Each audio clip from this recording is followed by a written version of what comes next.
Good afternoon or good evening, everyone, depending on where you are in the world, and welcome to this Anglo-Israel Archaeological Society virtual lecture. My name is Sarah Pierce, and I'm here as the Anglo-Israel Archaeological Society Chair. Today, we have the great privilege to welcome Professor Yuval Gadot, who's going to talk to us on new light on Iron Age and Persian period Jerusalem. But before I introduce our distinguished speaker, may I just explain a few technical things, although I know that many of you will be very familiar with the way we work and with the world of Zoom. Your video screen today has been turned on entry to the Zoom meeting. If you would like to switch your video off, you need to click on the video tab. We would encourage you, however, to let other people have the benefit of seeing you, as we feel it gives a more personal atmosphere to the lecture, unless you're having bandwidth problems. All your microphones have been switched off to reduce background noise. Please keep your microphone off unless you're invited to turn it on, for example, in the question time at the end of the lecture. We will allow plenty of time for questions after the lecture. And if during the course of the lecture or afterwards, you have a question that you would like to ask, please put your question into the chat, which you will find as a chat function button in a row with the other buttons. And if during the presentation you press on this, a chat bar will appear and you can type in your question there. And once you finish typing, you just press enter. And then when we get to the question time, I can either present the question directly to our speaker on your behalf, or I can call on you to ask the question yourself. Please note that this session is being recorded and it will be available later on our website, firstly to members and then to the general public. And if you've missed any of our previous lectures, please do check out our website to access the recordings. Finally, we are a charity and we rely on our members' fees and on generous donations which help us to continue our activities of lectures, to make grants to students who in normal times will go on digs in Israel, and lastly, but by no means least, to publish our peer-reviewed journal Strata. As a member, not only do you help fund these activities, but you will also get a copy of Strata. So if you are here with us watching and you're not a member, we do urge you to join by getting in contact with Sheila Ford, our administrator, whose email you already have.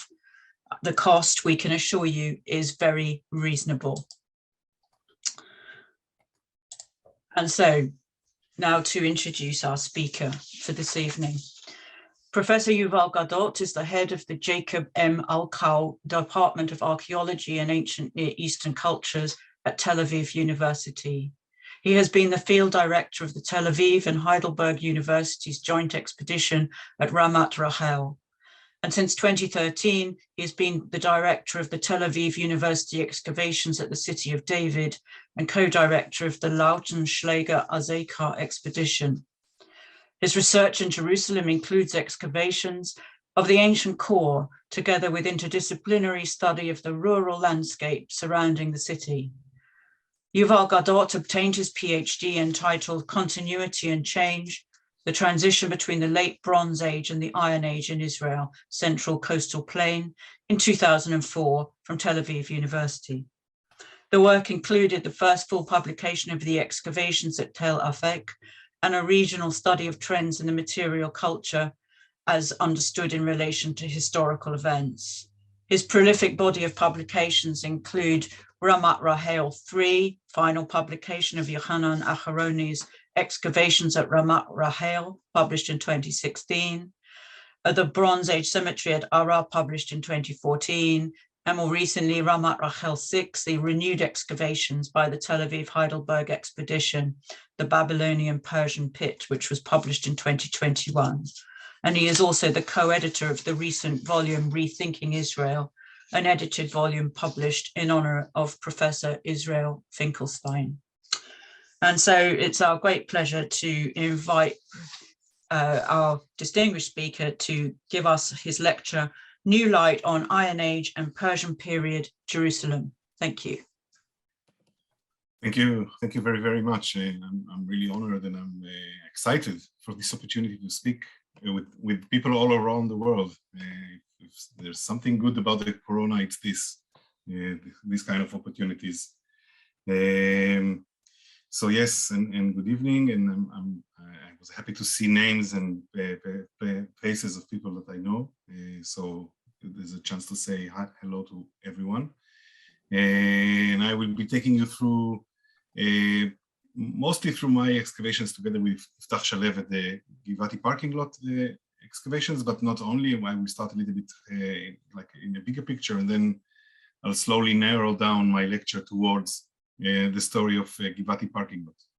And Jerusalem constitute a kind of an enigma. Supposedly, this would be the easiest place to write history about, history and archaeology about, since it's well documented. It's, some will say, over-excavated, like 150 years of excavations. And you would think that at that, in this moment of time, we will have enough knowledge to kind of, portray the bigger history of Jerusalem, and think that there are, there's a small detail here or there that are still missing. But that's not the case. Okay, and that's not the case, is especially in regard to periods that are very early. We are missing key periods. Everybody is like busy with the 10th century BCE and David and Solomon, but it's the Persian period that is almost missing from the record. And there was just now an article published by Margaret Steiner about the Persian period in Jerusalem, another one that is trying to deal with this kind of mystery. The early Hellenistic period is kind of missing. So it's not only the 10th century BCE that is still a mystery to us. And also, whenever there are finds, usually they do conflict, or partly conflict at least, the textual, historical testimonies that we have, either from the Bible or earlier, like the Amarna letters that are hard to grasp in accordance to when you put them against the archaeological record. And it's especially true for these earlier periods because of what you see here, the extent of the building operations made by Herod in the end of the 1st century BCE, and then the percorators in the centuries that came after. This huge city creation, I think, has kind of destroyed everything that was there earlier, and it almost always comes to this negative evidence that you ask yourself, okay, if I haven't found anything, what does it mean? Okay, that's one thing. And another thing that it's a little bit strange to say it about Jerusalem, but Jerusalem lacks in a way destruction layers. When I grew up as an archaeologist, I was digging at Megiddo, and I think Israel Finkelstein and David Osishkin were counting 10 or 12 different destruction layers. And these are the frozen moments I put here just as an idea, a picture from the destruction of Azekah and a picture from the destruction of Hatzor. These are the moments that everything freezes and stays till our time, till the excavations, and then you have a very detailed picture. And if you think about it, Jerusalem, at least early Jerusalem, maybe there are later layers, holds only 1.5 layers of destruction. The one is the Roman destruction, that is almost seen everywhere. I know that Shimon Gibson has a different angle about this specific destruction here, but wherever you touch, you see the city as destroyed and then being rebuilt. Usually the earlier remains are buried underneath the late Roman city. And when I said half destruction, I meant the Babylonian destruction of 586 BCE, where not everywhere that was exposed, not all the spots that were exposed, the destruction came out. You have places that you see one building full of destruction, debris and fire and so on, and then the next building next to it has been deserted, or at least there is no clear sign of destruction. And it seems like that this moment was, there were specific places in the city that were destroyed and not the entire city. So out of these frozen moments, the Middle Bronze Age with its destruction in many other cities, late Bronze, Iron One, there are destruction layers on almost at every site in the country. Jerusalem is very silent. and so it's very hard to make its history come out. And so we find ourselves 150 years after excavations began in Jerusalem, still asking very, very basic questions. What is the size and the nature of the city in every period that it was inhabited? Where is the ancient core? And what can we say more about that? And these are kind of questions that in small tales usually are after 10 or 15 years of excavations, you feel that you're standing on solid ground to kind of make these statements. What I will try in the lecture, in the time that I have for today, is to speak about the portrait of the city in one of its most glorious moments, and this is the 7th century BCE, the days, mainly the days of King Menashe. And I will share with you also evidence of its destruction in 586 BC. And then if I still have time, I will go into the Persian period and how we can see the memory of the destruction being preserved physically, not just as something that you read about in the books. So we will go through this 700 BC till, let's say, 500 BCE, and I will try to portray the city, especially as it comes out from the excavations at Givati, but not only, as you see. I have to say one or two words just about the topography, just so we are all kind of aligned with the topography and the terminology of Jerusalem. So when I say the city of David Ridge or the Tel-Aviv, everybody has an understanding and a clear image of what I mean by that. The core of the city, or let's say the beating heart of the city, is the Gihon Spring, which is located inside the Kidron. And the topography includes, you have here number 4, what did I do? Yeah, let's use this slide. It's much easier. This is coming out of Schick's model. There is the highland, the mountain of Temple Mount, where Haram Sharif is today, and this is now a mountain. And the ridge, the very, very narrow ridge that we call the City of David Ridge, or can you use the term Southeastern Hill? It doesn't matter which name it's a geographical name for our discussion here. And the Western Hill, or Mount Zion, further to the west. And then in between these topographical landmarks are the 2 rivers. One, the Tel-Aviv, that is here, and the second, the Kidron Valley. Okay, and these are the features that I'm going to speak about, and you'll see as I speak that I'm concentrating on the western slope of the City of David Ridge, so the slope towards the Tel-Aviv, or the Central Valley. Let's go here. You can see here on this photo the location of the spring to the east, inside, well down into the Kidron, which is the bed and the problem of Jerusalem in a way, the good and the bad. The spring gives water, but the water are located down slope and out of kind of an area that you can control and secure. And so the city developed on the slope to above the spring, and then it slowly crawled up towards the flat area of the Southeastern Eastern Hill, or the City of David Ridge. This is where really the City of David began. And the model that is accepted by most scholars, although there are scholars that think otherwise, is that when the city developed, when it evolved out, it evolved towards the north, towards Temple Mount as a mountain, and towards the southwestern hill, Mount Zion. So whenever the city expanded, it expanded towards that direction. And when the city was hit or destroyed, it kind of came back to the core area, to the City of David Ridge. The time that we are speaking about is a moment from somewhere in the 9th, maybe the end of the 9th century and the beginning of the 8th century BC. Jerusalem is not really an enigma anymore. We see fortifications, we see administration, we see elite residence everywhere, and not only in the City of David Ridge, also we're in the place of the Jewish quarter today and the Armenian quarter and Mount Zion. All of this area is inhabited, and Jerusalem is becoming really the largest city in Judah, by far larger than Lachish, the secondary city. And this is how it will be until 586 BCE. So Physically, the layout of the city was very, very clear.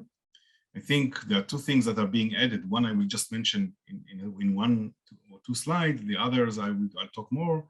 First of all, it's becoming more and more apparent when you introduced me. You spoke about my work on the hinterland.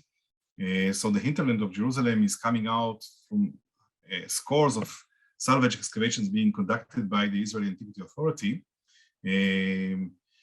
There are something like 65 or 66 rural sites around Jerusalem, dating to this end of the 8th, beginning of the 7th century, and coming down all the way to 586 BCE. Most of them are farmsteads and agricultural sites, but now, in the last 6 or 7 years, the Israeli Antiquity Authority excavated an administrative building not far away from Ramat Rahel. If anybody knows where the American embassy now is today, this is the very close by.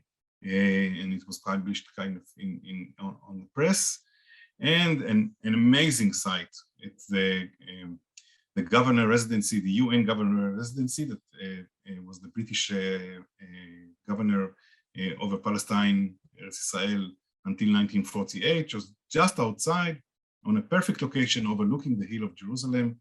Yaakov Billing from the Israeli Antiquity Authority discovered not really a site, more the scant remains of something that was probably a landmark standing opposing the temple and the palace of the city of David. And you can see here the stone capitals that were found there. And I think I have another picture. This is a kind of a movie, but I want to share it. Go into the YouTube, look for Armon Natziv, the British governor residency, the Mendite residency, and it's an amazing site. And the finds from there are amazing. There was a garden there, really, really surprising. And it just tells us again about these days. And when I say these days, I mainly refer to the days of King Menashe, who ruled for 50 and something years over Judah from Jerusalem. And all the Bible has to say about him, he was the greatest sinner ever. But 50 something years of rulership means that he was very successful, and he was probably kind of cooperating with the Assyrians, and this is why the authors of the Book of Kings didn't really like him. And I think, in a way, the archaeology is bringing out his name again and again in many, many sites around Jerusalem. And where I'll take you now, from that moment onward, is the Givati parking lot excavations. And now I will speak about a richness of Jerusalem within the city, and actually I will focus on one building that seems to be kind of be displaying the richness of the elite of Jerusalem. It is not the palace, and it's not kind of competing with the palace of Jerusalem. This was something probably built further up, but as you'll see, it's very, very affluent and very, very well connected. So when we talk about the Givati parking lot excavations, you can see them here, just south of Temple Mount itself, Haram Sharif. This is how the area looked at the end of the 19th century, beginning of the 20th century, a field. And I think it was very, like, towards the spring, it was easier to understand that there are antiquities. The western slope of the ridge and coming down to the Teopeon, it took a lot of courage from the excavators in order to dig down through these meters and meters of land, of soil that filled up the valley and kind of completely altered the landscape. There are two, I think, excavations that I can mention in the beginning of or during the 20th century. One was the excavations by Crowfoot, just a little bit south of the Givati parking lot excavation, the area that is written here as CF. These are Crowfoot excavations. And then Kathleen Canyon excavations. She has excavated in many spots along the ridge. Her area here, this kind of L-shaped area, is what she excavated from Givati parking lot, and what later became Givati parking lot. But this area was not really published, or not fully published at least. And so these are the kind of the two first attempts to understand the story of the Western Slope. Since 2003, the Israeli Antiquity Authority began to excavate in order, there are still plans to build their visiting center. The excavations at the beginning were conducted by Roni Reich and Eli Shukun, and then they were replaced by Doron Ben-Ami and Yana Chechanovich. She's now from Beersheba University, Ben Gurion University, and really they excavated there until 2014 or 15, and these are immense excavations, and they found remains from the 10th century CE, the Abbasid period, all the way down to the 9th century BCE, Roman buildings, and the late Roman and early Roman, and the Hellenistic fortifications, and so on and so on. I think they gave a very good, and it's still being published, a detailed picture of the inhabitants of this area. When they stopped their excavations because the salvage project was over, at Tel-Aviv University, we said that as long as nobody is building in this area, the visiting center, we want to carry on with the excavations, especially focused now on the periods that are more interesting to what we call biblical archaeology. The Iron Age, of course, but also the Persian and early Hellenistic. If you move with the understanding that the biblical text is really more in connection with events taking place, or with the cultures of the Persian and early Hellenistic periods, the time that the text was kind of composed and put into writing, then speaking about food habits in the Persian period and pig, yes or no pig taboos, is more relevant than trying to look for them in the Iron I period. And so this is where we aimed. And you see here are some of our area of excavations. And I'm taking you to what is written here as area 10,000. We changed it now to area 10, easier to remember and to say. And this is where we are going. It's an area that is kind of downslope. Okay, it's the upper hill to the right of the picture, and it's the slope towards the Theropeon. And as you can see here, we found a number of layers going all the way up to the Hasmonean period, but our attention is going to focus here on Ashlar Building 100 and the late Iron Age layer. Here you can understand, maybe I try to kind of explain the slope, which is important. We are going to look at the section that is written here as AA, that's upper slope, and this is downslope. And here, upslope and downslope, and the building that we're going to see is located here. I'm emphasizing that because it looks like a little bit an isolated building, but actually it's not isolated. There were probably more remains dating to the Iron Age, further uphill. Shimon, you spoke about the mystery of the installation that we have. The installation is located somewhere here. So the building is really at the core of the city in a way. If you look at the plan, again, the model made by Schick and the topography, the building is downslope towards the Theropeon. I call it always the kind of the connecting hub between Temple Mount, the city of David Ridge, the Western Hill. We are in the middle. This is where you will locate a building that is not really the palace, but it's an official building or something like that. So don't try to imagine it as an isolated building down in the valley, but actually the heart of the hub of the city. And as you can see from the reconstruction, I'll try to show you how we got to this reconstruction. We are talking about at least two-floor building, and we dug the lower floor, but from the remains that we are finding within the rubble, it seems like that the ballroom, the reception hall, this was above our heads, but it did not remain. It all collapsed downward into the building. Let's move here. And usually you start with the plan and then you go into the details, but I just want to kind of catch your attention. So I'm starting with the details and then slowly I'll go up to the bigger picture. Just look at the two pillars that are coming out where Sveta was excavating, and you can see these pillars as they were found. So these are two pillars that are kind of decorating an entrance into a hall. And there is a use of ashlars, which is kind of rare in Jerusalem. We find it in the Ophel area, further to the north, where Benjamin and Eilat Mazar excavated. This is one of the more unique ashlar buildings. We are finding decorated stones that were probably used within the building. One is a sink, Another one is maybe a frame of a window. They were all found within the collapse. We don't have them actually their location.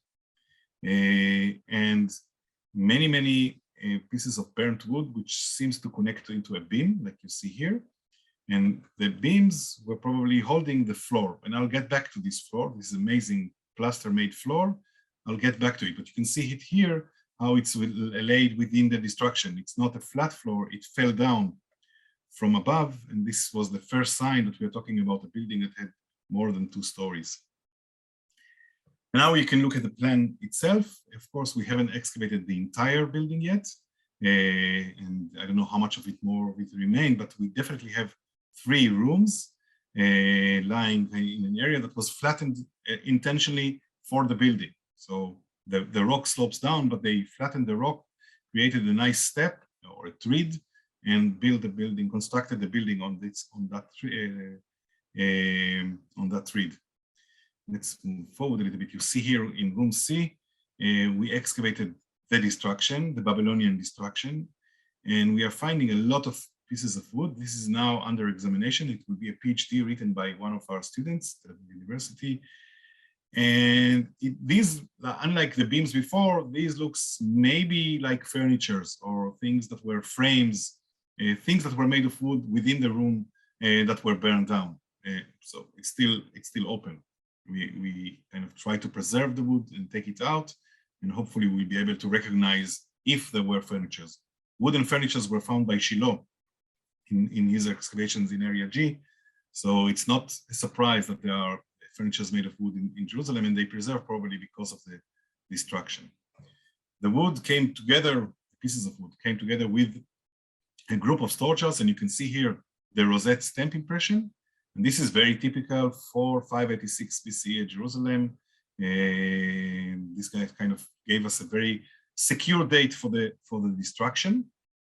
And this is how the jars looked up like when they were restored. So within room C, which is not a very large room, it was packed with store jars and this pithoid that is lying down. And it feels to me that we're talking about a storeroom. Something very nice happened above, and we are talking about a storeroom. And in a minute, you'll see a storeroom of what? This is the rosette jar after it was restored. And Ayala Amir, another PhD student of Tel Aviv, did a residue analysis. This is a technique that you take out molecules from inside the sherds, if they preserved, of course, and try to reconstruct what was held within the jar. And her results, which hopefully will be accepted they are under review at the moment, but we really hope that soon it will be published, show that this store jar and others were holding wine. So when I said before a storeroom, now I will kind of correct myself and I call it a wine cellar of this, whoever held this building was the occupants of the building. And one of the things that she noticed is that it's not only wine, she has also signs of things that are flavoring the wine. And the biggest surprise for us was that she found remains of vanillin. Vanillin orchards had to be brought from somewhere. They grow naturally in the area of the tropical areas of India or Africa, and they had to be brought up towards the Levant. It's not the first time vanillin is being found in the Levant. There are remains from the Middle Bronze that show that vanillin was kind of taken out of the nature. It wasn't domesticated in Africa or in India, but it was exploited as a natural resource. And then down the line made its way up to the bigger civilizations. And when you think about how vanillin reached Jerusalem in this, let's say, 600 BCE, and came to flavor wine, I think this is the moment to speak again about King Menashe and his policy and the connection between Jerusalem and the bigger Arabic trade that went through the desert. And Assyrian Empire, this was their goal, to control the Arabian trade that went through the Negev, and Judah was the proxy of the Assyrian Empire at that moment. And so this richness kind of reached the Negev, and then from the Negev it reached all the way to Jerusalem. Okay, and Gal Shiloh already found ostracad written in a kind of South Arabian letters. So there were signs for this connection before, and I think now it kind of all comes into place. So whoever lived in this building enjoyed very luxurious wine and flavor. I'm not sure that vanillin is so tasty when it's in the wine, but who am I? Let's move now to room B, and room B was also found full of the collapse, and you can see here the collapsing stones within. This is the entire second story falling down into the room, and here we have two other stories. We have lots of pottery that looks like a kind of reception pottery style. It's all small bowls meant to kind of share food and so on. There are no store jars at all here, so the difference is very, very marked. And many, many small finds. I will concentrate now on one that is also supposed to be published in the nearest volume of Atikot, the Israel Antiquity Authority journal. This is an inlay made of ivory, decorated inlay made of ivory. We know of ivories from Samaria, of King Jeroboam, and we know of ivories from the late bronze in Megiddo. And this is the first time a collection of ivories was found in Jerusalem. So we are very, very excited. There are something, if you count the number of pieces, it was all found very fragmented. So in accounting, it seems that there were at least 12 panels like this panel that were there, and another one or two other kind of panels, but it seems like most of this, like it's a very repetitive collection, and there are inlays. We have the holes that show that they were kind of inlaid into wood furnitures or other objects. You can see here a better picture of the rosettes that are decorating it, the same kind of symbol that we saw on the store jar. And then probably the tree, the Assyrian tree of life in the middle. And this will be, as I said, published very, very soon. And this is how we reconstructed it. It's all, I'll say it's half imaginative. I have no idea whether a bed like that stood on the upper story of the building here, but this is taken out of an idea that we saw in the Assyrian world in an image. I'm sorry about my dog, she's barking. This is one disadvantage of working from home. So you see here, this is amazing. Again, I don't think that we are dealing here with the Palace of Jerusalem, but if whoever lived here was so rich, then we can imagine how rich and affluent was the palace itself. We found next to the ivories, mixed within the ivories, a seal, and this seal says le'ikar, belonging to a person called Ikar, which in Hebrew translates into farmer, but it's only a name. I don't think he was a farmer. And then he is the son of Mataniah. If it was Netanyahu, then we would be on the press very, very quickly. Thank God I'll say that it was Mataniah, although it's the same meaning exactly. Okay, Matan, God gave. And the seal belongs to him. So if he was living if the seal did not arrive there accidentally, this is one sign of the owner of the building. And I'll come back to it later. Or now, okay. In the room, the next room to the west, a bulla was found, and the bulla here was it preserved perfectly, and it says Natan Melech le Natan Melech, belonging to Natan Melech. King gave, which is also God gave, because God and King are synonym here, and it's a name again. This guy did not need to mention his father's name. He was famous enough. His title is Eved Melech, the servant of the king. But he's a very high official within the palace of Judea, in Jerusalem.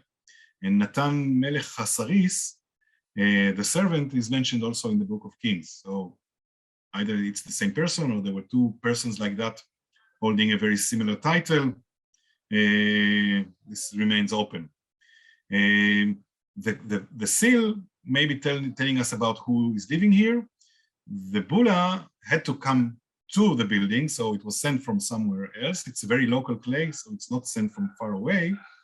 But when Natan Melech is mentioned in the Book of Kings, he's mentioned as having a bureau. I hope I'm pronouncing it correctly, an office. And I think this is the right term to describe the building that I'm just showing you. It's not a domestic building.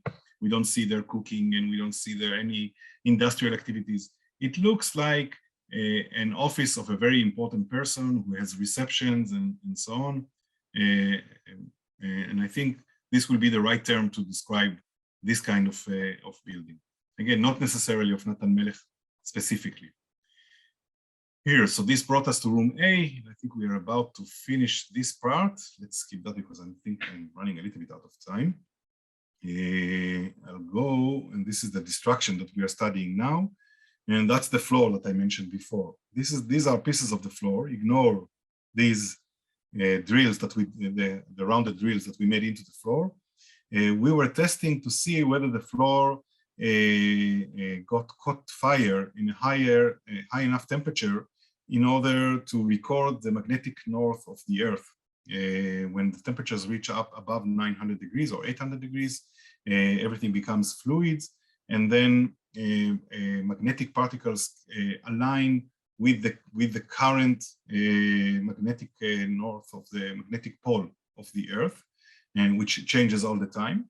So this was kind of a project that we did, one for us in order to understand what exactly happened to the floor, and the second for geologists who are dealing with the record of the magnetic pole of the Earth, and they were using now us. We said this is 586 BCE, so they checked the direction of the magnetic pole, and for now on, anybody who is working in someplace else can compare to where we excavated and say, okay, that's the same direction or it's a different direction. For our sake, the fact that all the floor you can see here, every piece is aligned a little bit differently. But after the floor collapsed, all the particles showed one direction. It's an end, but all were aligned to the same direction. And which means that the floor caught very high temperatures, fire, collapsed, and froze at its position. So the building did not stand empty for 40 years or something like that. The building was set on fire deliberately. The fire was very, very high, probably because of the wooden beams and the content of the jars. And then everything, I think also the Babylonians made sure that everything collapses down, and that's it. And the building became a ruin. Okay, here you have your Avaklin, who dealt with the magnetic field of the Earth. I'll use the last 5 minutes after we saw. I think it wasn't a mistake. If I'll just summarize this moment, I don't think it was a mistake that the building was destroyed like that. I think because the building was a bureau, because it was a central building within the Jerusalem, they deliberately set it on fire and made sure that it collapses, like it's a symbol of the city, and they destroyed the symbols. This is when I said the Babylonians destroyed half of the city. So these are the buildings that they were focused on destroying. And the question in the last 5 minutes that I will try to raise is what happened after the destruction, and how the memory of the destruction lingered, not just in the books, but also physically. And we are seeing spots here and there where, I'll say differently, I'll start maybe from a different direction. Most of the building remained untouched. It was impossible for them to move so many stones, and you saw the picture before of room B.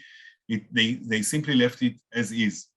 But here and there, in locations that were probably easier to kind of level up after the destruction, we see occupational levels from the Persian period, from the 5th century and coming into the 4th century BCE. This is one location, and this is another kind of a reuse of one part of the building in the Persian period.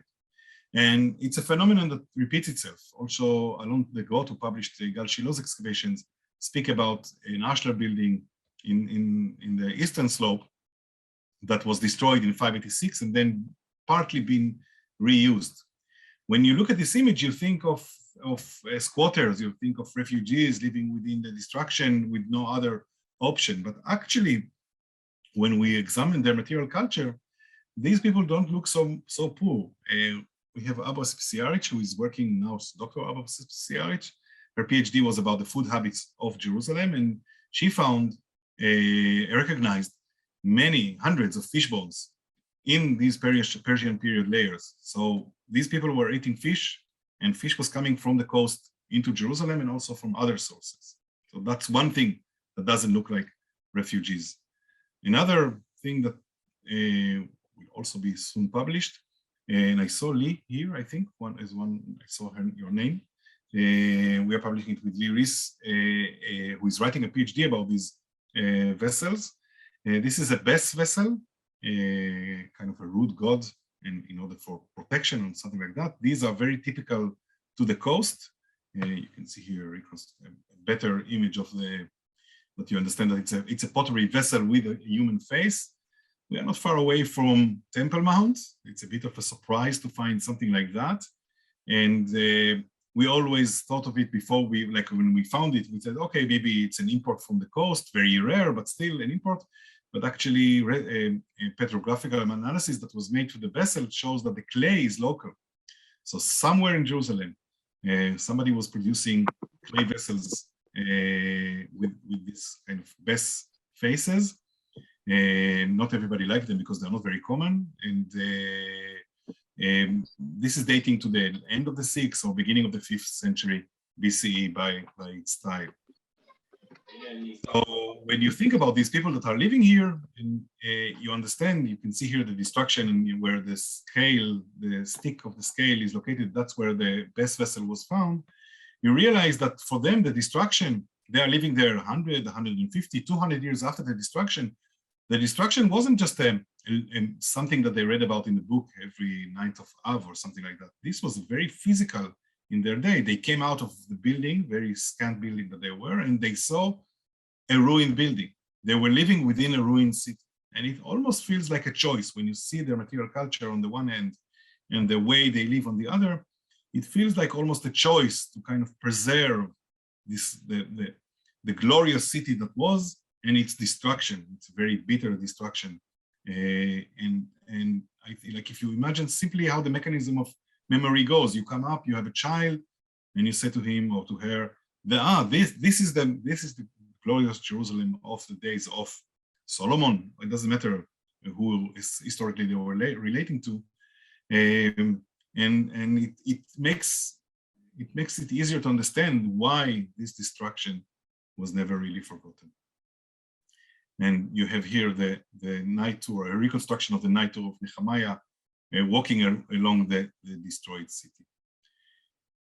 There are more things from the Hellenistic period, but I think this is the moment to stop and to say thank you very much for people who help me, especially to Yiftach Shalev, my co-director at Givati Excavations, and for all of you who joined today and listened to the lecture. Thank you very, very much.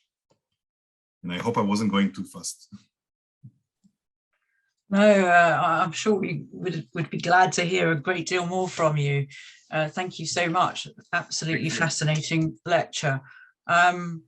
May I check the chat to see if we have any questions yet? Not yet, but we have a hand.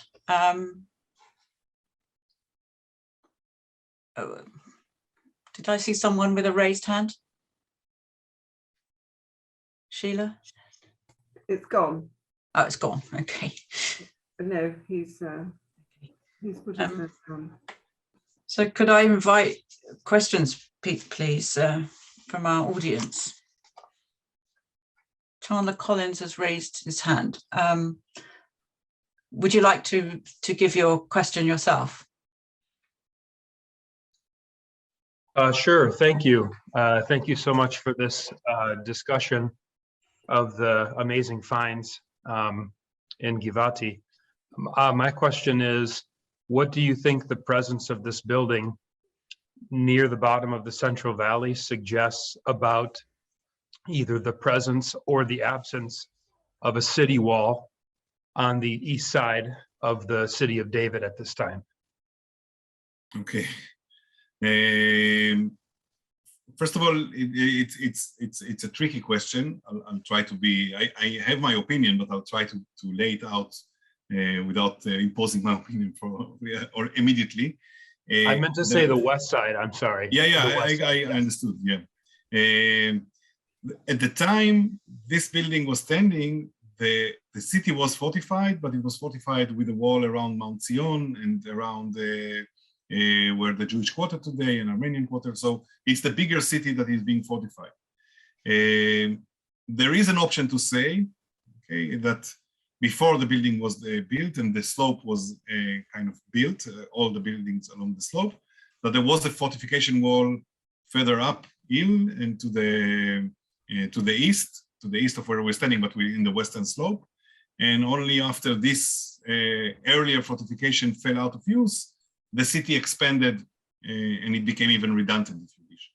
But and it's an option, okay? It's not something that the building per se can rule out. But there are no remains until now. Not Doron, Ben-Ami, and Yana, and not us. We didn't find anything that shows that there are earlier fortifications, and we did excavate further up. And if we say, okay, maybe it's dating to the Middle Bronze Age, I'm hesitating to say whether the city in the Middle Bronze Age was fortified. My opinion, but here it becomes my opinion, it's not related to the finds at Givati, is that the first time the city, anything was fortified, it was the spring area and the corridor that Roni Reich and Eli Shukun published, whether it's Middle Bronze or Iron Age, 9th century BCE. And only when the city expands really to this mega size of the 8th into the 7th century, does it become fortified the way you imagine. But because you began with your question, what does the building say about the fortifications? The building cannot rule out the fact that there were, like I cannot use the building to say, and this proves that there were no fortifications. Okay, so just to be fair. There's a comment in the chat from Celia Berghoffen. Perhaps the outer wall of the Ashra building was sufficiently thick to act as a fortification, joined with the outer walls of adjacent buildings. If you don't mind, I have to share for that, and I'll share and I'll try to look for please. It. It's here. Let's go back to the plan, so it will be easier for me to explain. I think this plan. Let's look for. No, okay.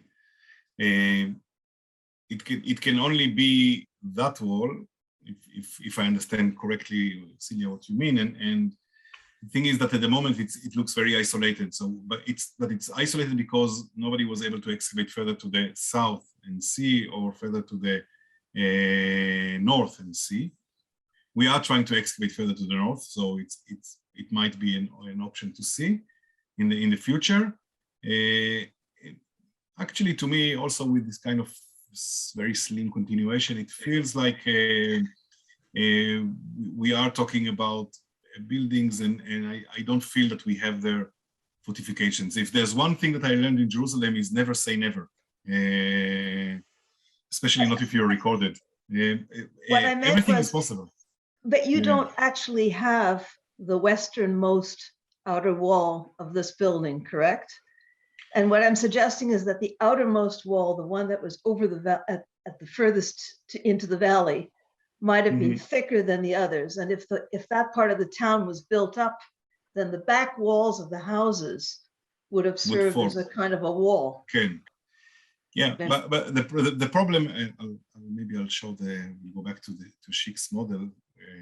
Sorry for passing the pictures, so many pictures in front of your eyes here.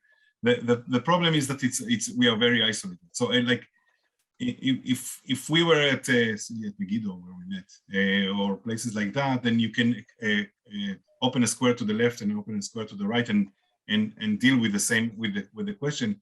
Here it will take 3 or 4 more years for somebody to get us or somebody else to get to the same depth and realize whether the building is part of a row of buildings or it's in a different location.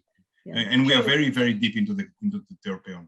I visited your site in 2019 in January, and it was very impressive. This was a marvelous lecture. Thank you so much. Thank you. Thanks. Thank you. We have a hand up from Babette Margolis. Would you like to ask your question? Yes, thank you. This has been a very interesting talk, and I zeroed in on some of the seals that you showed with the names, and also there was an earlier one that you kind of zipped through at the end of the room that there was a sketch of a symbol on it. Yeah, you just passed one of them.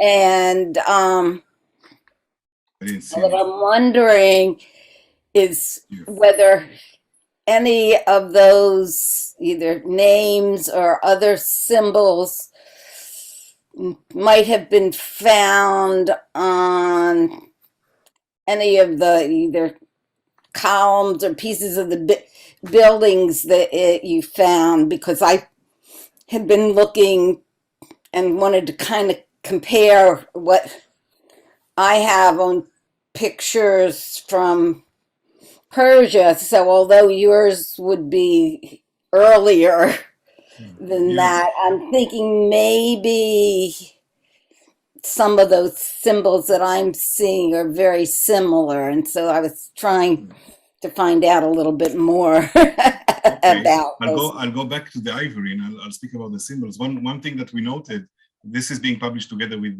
Dr. Ido Koch from Tel-Aviv University and Reli Avisa, who is writing her PhD on this ivory collection. One thing that we noticed is that they are very international.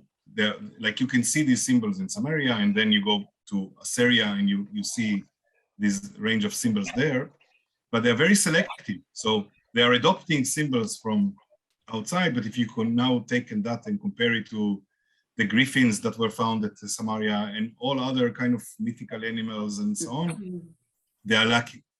Maybe it's because we just found one set of 12 different panels, but they are the same. And like if we had the entire collection, we would see a very large variety. But it feels like a little bit like a selective choice, that they are very connected to the world, this Iron Age elite, but they are not adopting all signs. Like it's not very different than the very varied collection of the Sumerian, the collection at Samaria. I hope that I kind of answered your question. A little bit.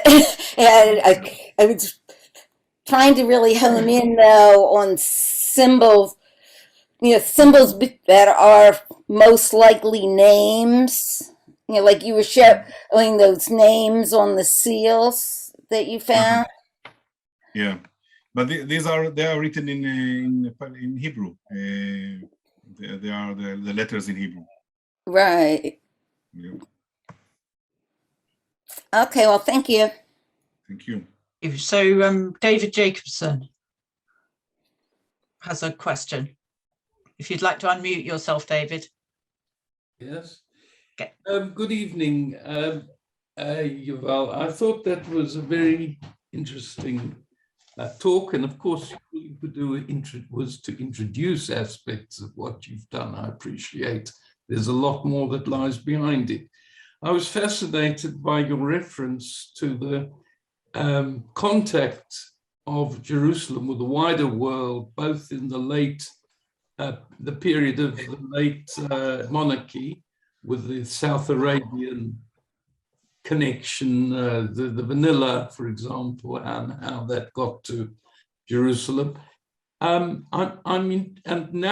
then afterwards, you mentioned this anthropomorphic vessel from the Persian period. Is that right? Yeah. What I'm interested in is what was the complexion? What have you learned about the complexion of the population of Jerusalem in the Persian period? I have read that we start to find, for example, Aegean influences in Jerusalem, particularly from the coastal cities, from Tyre and so on. Can you say something about this aspect in terms of what your experience has been in your excavations? Oof, it's a tough one. It's very hard.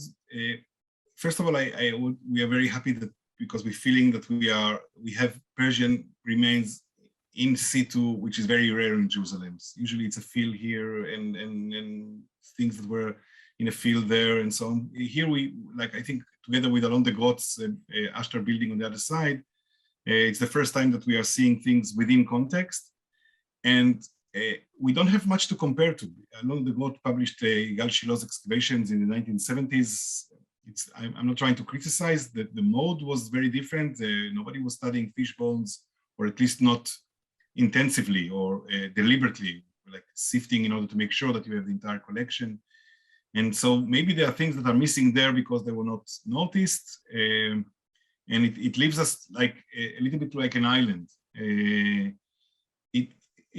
The place that we are excavating feels more connected than at least the image that I had as a student of Jerusalem in the Persian period.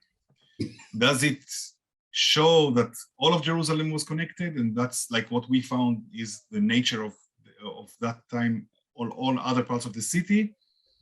I'm not sure. I'm not sure. And also I was asked, we didn't go into the late Hellenistic period. In the late Hellenistic period, sorry, the early Hellenistic period, the Ptolemaic remains, we have more things that are, the coastal connection or the Aegean connection that you mentioned is becoming even more noticeable. And at some point, somebody said, maybe we're dealing with Phoenicians or somebody like the Phoenician embassy. I'm kidding, okay, it's not, it's just for the sake of conversation. Don't quote me on something like that. But I'm not sure that we know, like we have an image of Jews as they are coming in through the Halakha in the Chazmonian period and later. I'm not sure that I'm not kind of creating to myself an image of very pious Judean society in the 6th century. And actually all of them were connected to the coast or the other way around. I confused you now, I know. What I'm trying to say is that we have I think we see here one building with but connected people. It's not the poor Jerusalem that we expected to see. And now we are puzzled because we don't know if it reflects the entire city or it reflects only the quarter that we excavate. I hope I made some order into the chaos I created. Thank you. All right. Thank you very much. We have quite a few questions in the chat, but we also have some hands up, which I'm guessing are continuing with this question. Tiki Martel. Yes, thank you. My question is rather political. I'm wondering whether with this digging, are you managing to convince UNESCO that Jerusalem had a capital of the Jews named Jerusalem before Al-Quds? That's question one. Question two, before 1967, did the Jordanian destroy a lot of antiquities? Okay, I'll answer the first one. It's easier for me. I'm not trying to prove to anybody anything. I'm trying to connect to the academic community in the world and in a way reclaim Jerusalem into an academic discussion and leave the politics for the politicians.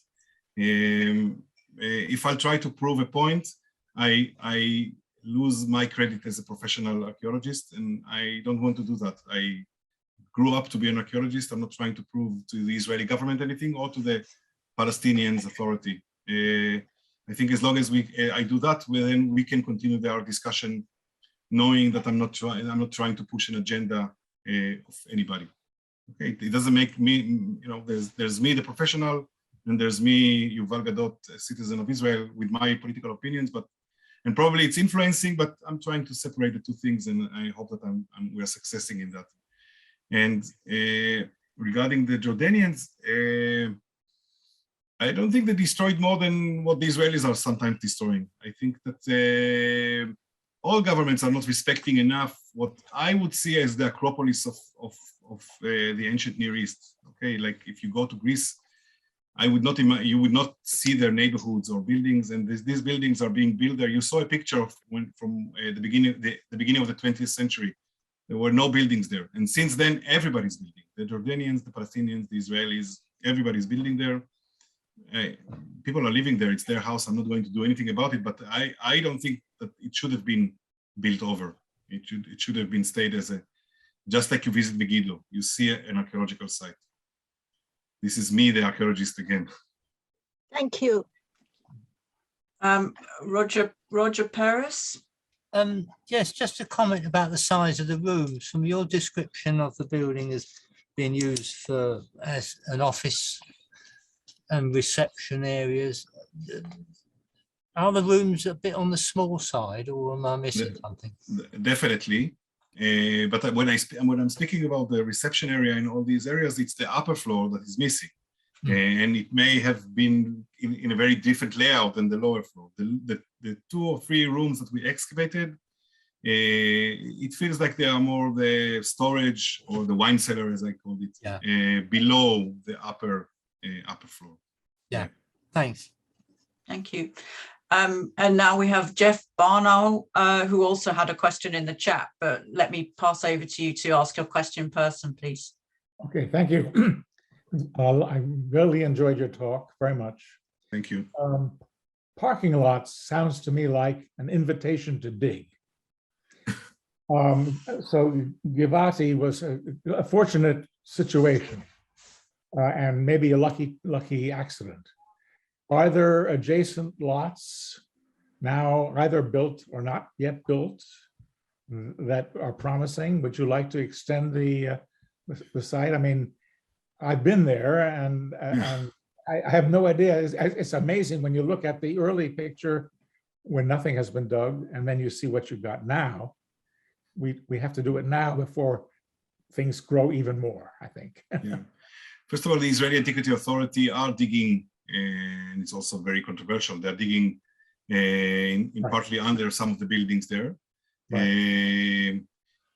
Open grounds, very few left. It's a big challenge. The Ophel area looks to me, I don't think that Eilat Mazar has finished everything there, but things were not really published, and going into excavation that wasn't published, it's like inviting problems on problems.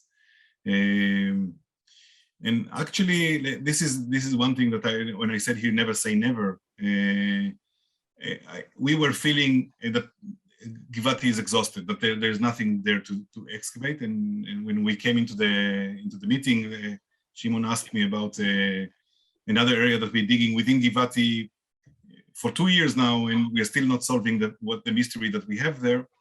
And it feels that there's still tons to do. Like, okay, I would always look at different locations, but there's still a lot to do at Givati itself. And until you reach the bedrock in every spot, it's not done. You're leaving somebody for somebody else.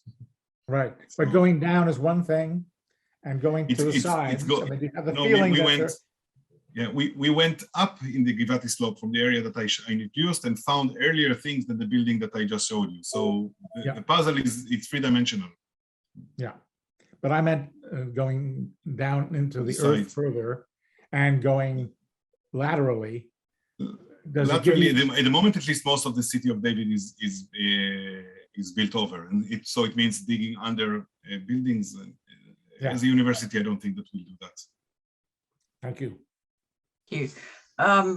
So Kirsty Schroff, you also had a question in the chat, but would you like to ask the question in person, please? Yes, thank you. Forgive me for starting from a clean slate.